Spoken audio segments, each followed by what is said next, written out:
Bon, les piliers de la survie, qu'est-ce qui fera que la survie sera plus facile durant une situation en rupture avec la normalité? Chez Survivor Attitude, dans les stages de survie nature et urbaine, on enseigne la pyramide des soutiens, la pyramide des besoins, ce qui fera que la survie sera plus facile graduellement. Pour cela, je vais prendre un exemple. On est une dizaine de copains et on décide de partir en hélicoptère dans les steppes mongoles pour pouvoir profiter. Et dans l'hélicoptère, on met tout le matos de bivouac, on met le matos de sécurité, matos médical. On a même une glacière qui va faire des petits glaçons qu'on mettra dans notre whisky.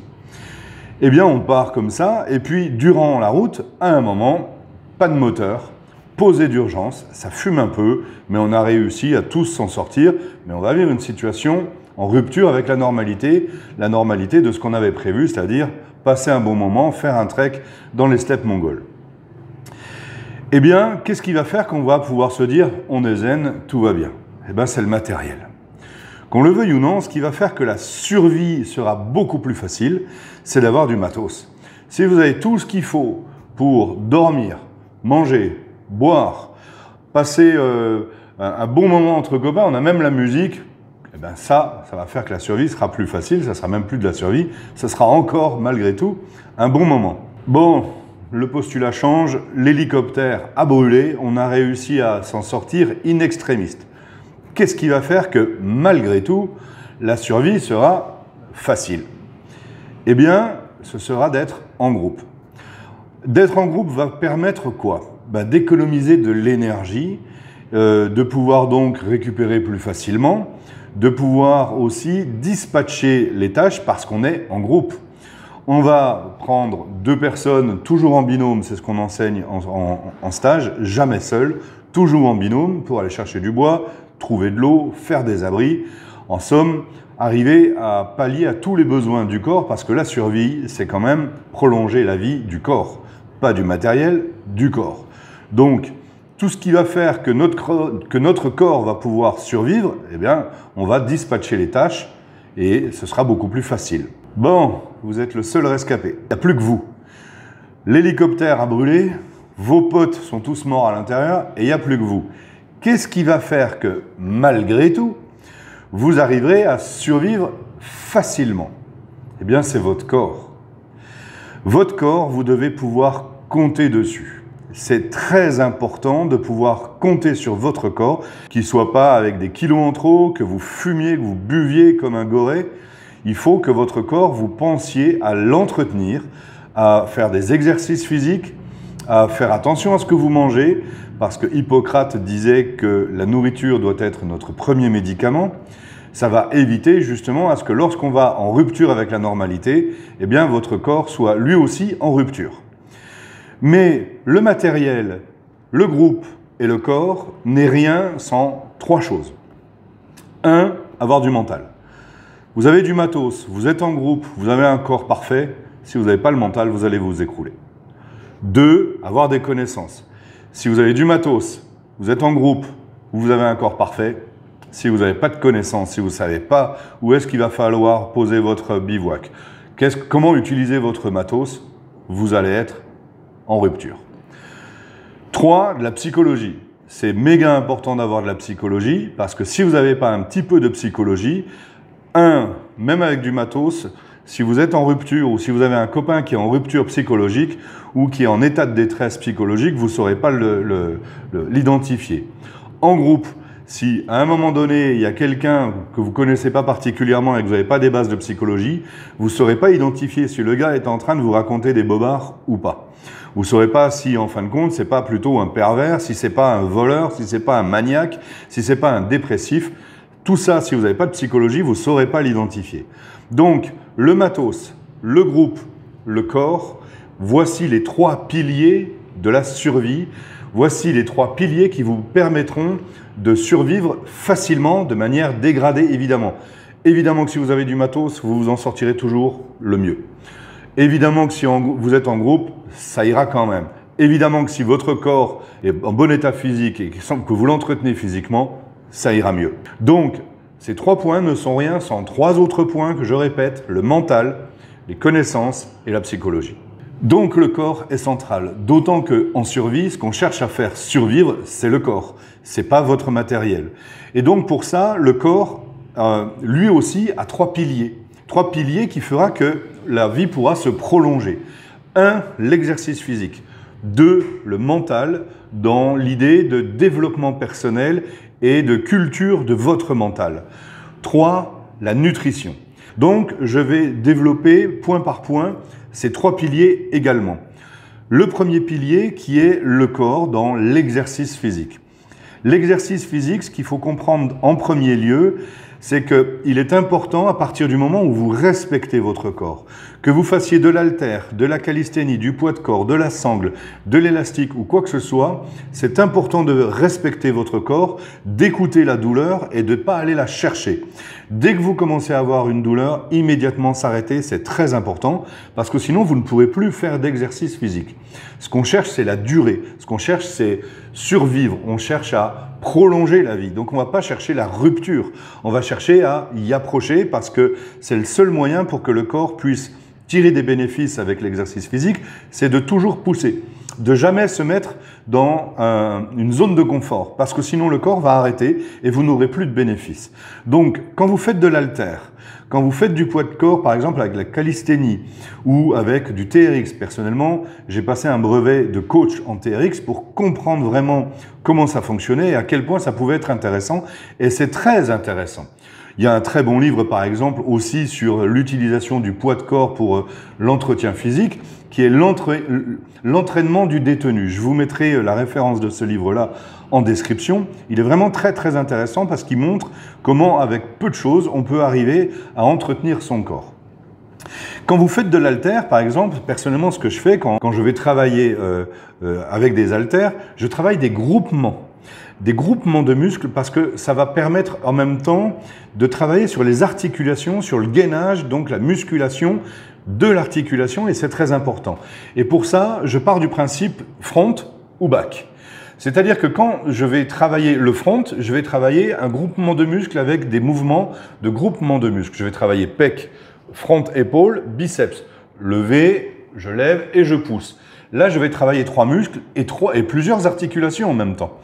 Pareil avec le dos, je vais travailler triceps, mais je vais travailler le dorsal et je vais travailler les trapèzes. Et ça va permettre réellement de travailler aussi sur les articulations et c'est ce qu'on va rechercher. Il y a une très belle vidéo avec Brioc Le Dantec qui est pour moi la véritable référence en matière de calisthénie et avec Thibaut Shep qui est lui aussi pour moi une des références en matière de musculation, d'exercice, d'entretien physique. Les deux sont rentrés en compétition et ils ont montré la limite de chacun ou alors comment on pouvait faire les mêmes exercices dans leur domaine. C'est vraiment très intéressant. J'essaierai de trouver le lien. Eh bien, vous voyez Thibaut qui, lorsqu'il est pendu à une barre, n'arrive pas à garder un équilibre. Alors que Brioc, lui, arrive à tenir et ne bouge pas. Et ça, c'est très très intéressant et c'est ce qu'on va avoir besoin. Alors, on n'a pas tous le physique que peut avoir Brioc et Thibaut, mais ils offrent la possibilité de commencer gentiment et c'est très très intéressant. Le poids de corps, c'est très très intéressant. Les haltères, pour moi, c'est très intéressant.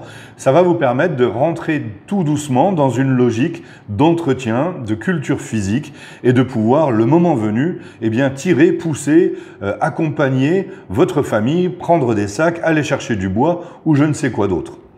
Voilà pour le premier point de l'entretien physique. Ensuite, on parle du mental. Avoir du mental, c'est pas pouvoir tout supporter. C'est pouvoir avoir un mental, pour moi, c'est avant tout travailler sur soi, travailler sur ses réflexes conditionnés, sur tout ce qui fait qu'on est devenu ce qu'on est, parce qu'on n'est que la somme de nos expériences dans la vie. On n'est que la somme du mimétisme lorsqu'on était enfant. On a vu nos parents dans certaines réactions réagir et donc on a pris tout ça. On a pris des habitudes. Et c'est important pour pouvoir être, comme on dit, la meilleure version de soi-même, eh bien travailler sur soi. Pourquoi c'est important le développement personnel? Eh bien parce que à partir du moment où vous êtes un meilleur humain, alors déjà c'est bien pour l'humanité d'une manière générale, mais c'est beaucoup mieux pour vous parce que déjà vous vivez mieux avec qui vous êtes.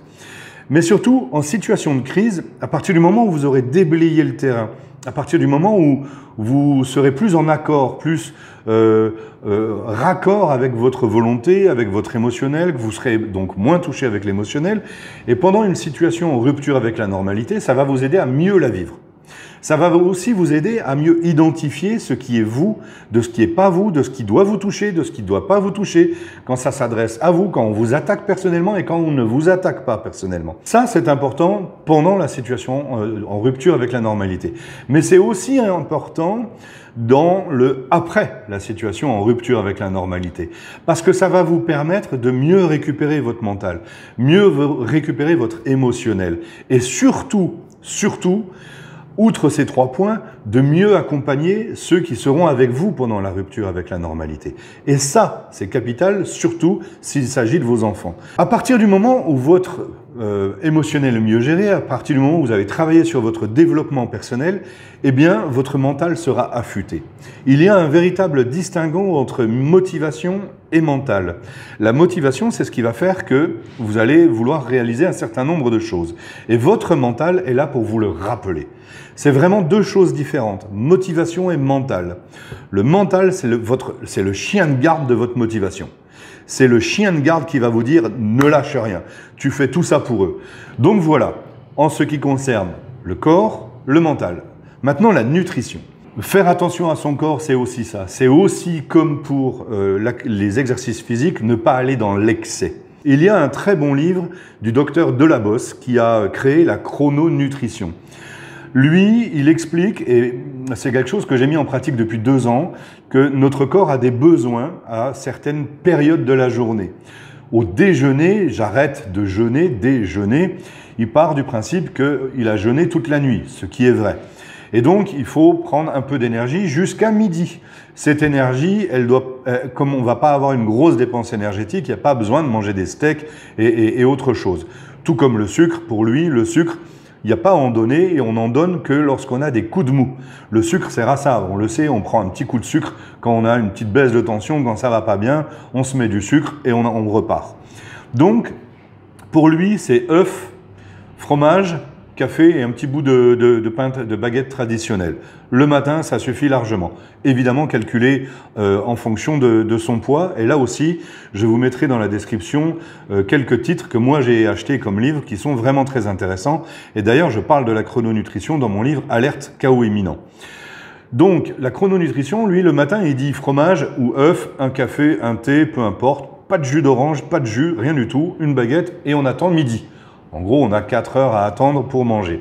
Et là, le midi, pour lui, c'est le plus gros repas, celui qui va vraiment devoir alimenter votre corps toute l'après-midi, donc environ 6 heures.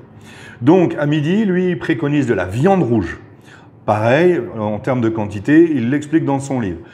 Ensuite, il dit des féculents, donc du sucre lent qui va se diluer tout au long de l'après-midi et des fibres pour aider le corps à digérer correctement. Si on a un coup de mou, il dit aux environs des 4 heures, on peut manger un fruit. Là, à ce moment-là, on peut manger un peu de sucre pour tenir jusqu'au soir. Et le soir, comme on n'a pas besoin, on ne va pas avoir un gros besoin énergétique, attendu qu'on va dormir, mais que notre corps a des besoins vitaux, il dit poisson, poulet, œuf, toujours pareil, des féculents et encore des fibres pour aider son corps à digérer et à éliminer. Donc voilà pour cette vidéo, les piliers de la survie. Qu'est-ce qui fait que la survie sera plus facile? Je répète, numéro 1, le matériel, numéro 2, le groupe, numéro 3, le corps. Et si on revient sur le corps, numéro 1, l'exercice physique, parce que le matos ne se portera pas tout seul. Le mental, parce que ça fera vraiment un meilleur humain déjà, et au moins vous vous sentirez mieux et vous saurez mieux gérer vos émotions en période de crise et après. La nutrition, parce que par la nutrition, vous allez avoir l'énergie nécessaire pour pouvoir tenir. Et donc la nutrition est importante, et je le répète, comme ce que disait Hippocrate, que la nourriture est le premier remède. Donc ça évitera aussi d'être malade. Be aware, be ready, soyez conscient, soyez prêts.